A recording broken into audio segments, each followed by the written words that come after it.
Across games and films and books, there are so many neat fictional worlds that we just want to live in. But we've actually done some hard thinking and come up with a list of 10 that would actually be truly awesome to be a part of. Now, one little stipulation, just like in the real world, how you can't decide when you're born, we're gonna apply that same logic to these worlds. So hey, I'm Nervous Nick for Screw Attack's Top 10 Fictional Worlds to Live In. Number 10. Okay, I know most people would take one look at Sesame Street and on the surface they would see a bad neighborhood. The recession hit this place like a dump truck at 100 miles an hour. My dad lives in a garbage can, and my mom's a giant, unemployable bird. And yet, if you're one of Sesame Street's residents, you'll be accepted by everyone around you with open arms. I mean, there's an interracial gay couple that's been living there for decades. You'll fit in just fine. Plus, it's a quiet, secluded place that everybody apparently wants to know how to get to. And apparently, the only people who know how to find it are these random celebrities who just show up out of the blue to hang out with you. Sesame Street is one of the chillest places you can ever imagine. And we're just getting started. Number 9. If you're watching this video, odds are you're human. Like, that's usually the kind of audience we get, I think. And if you're a human, you just might be instantly revered as royalty if you set foot into Narnia. At least that's what happened to Lucy, Edmund, Peter, and Susan when they discovered it. So this lush and beautiful world, which happens to look a lot like New Zealand, was created by this lion and is inhabited by satyrs, talking animals, centaurs, all those fantasy creatures you'd expect. The one real downside is that after just 2,500 years, this whole world will ultimately be destroyed by a chimpanzee named Shift when he resurrects an ancient evil god, but silver lining, Santa Claus is real in Narnia. I'm sold. Number 8. Best thing about living in an Animal Crossing town? There's nothing you have to do except what you want to do.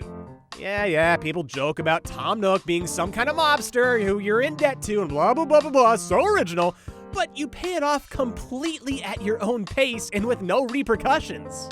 On that note, these towns are such utopian civilizations that their businesses thrive and expand even if all you do is sell stuff to them. You just bought 200,000 bells worth of fish. How did you afford that upgrade? How? Now that's not all to say that Animal Crossing is perfect. Odds are you'll be hurting for some human company after being surrounded mostly by animals all day. And if you've got even the slightest bit of ambition in you, you'll more than likely get sick of your little paradise within a year or two. Just like the actual games. Aww. Number 7. It was our collective dream as kids, and it's our collective dream in our adult years. We want to be Pokemon Masters. The entire world of Pokemon is all about the spirit of adventure. Seeing what new lands are out there, what new creatures you can discover and befriend, and then forced to fight until unconscious. All right, it's possible that Pokeland could stand up their moral standards a bit, but who wouldn't want to have pets that can carry you across the ocean or through the sky? Plus, have you ever thought about how useful it must be to store physical objects as computer data? That's like infinity storage space. Number 6. Speaking of fictional lands we never grew out of, the world of Dragon Ball is an easy choice. Never mind the T-Rexes, never mind the planet-destroying bad guys running around, the technology of this world alone is enough to hook us. And you know those insanely cool powers you see the Z-Fighters using? With enough dedication, you could learn pretty much all of them yourself. There's a recent manga all about an everyday Dragon Ball fan being reincarnated as Yamcha and becoming so strong, he surpasses even Goku. And if Yamcha can do it, so can the rest of us. Number 5. Not every world needs to be high-tech and convenient. Some, like Middle-earth, are purely and traditionally fantasy to the core. But Middle-earth is a horrifying land where monsters come out of the water, out of the woods, out of the dark. You know where that never happens? In the Shire. The Shire is full of little people who just eat, drink, and party all day, every day. It's pretty much the opposite of that one thing that everybody knows Middle-earth for.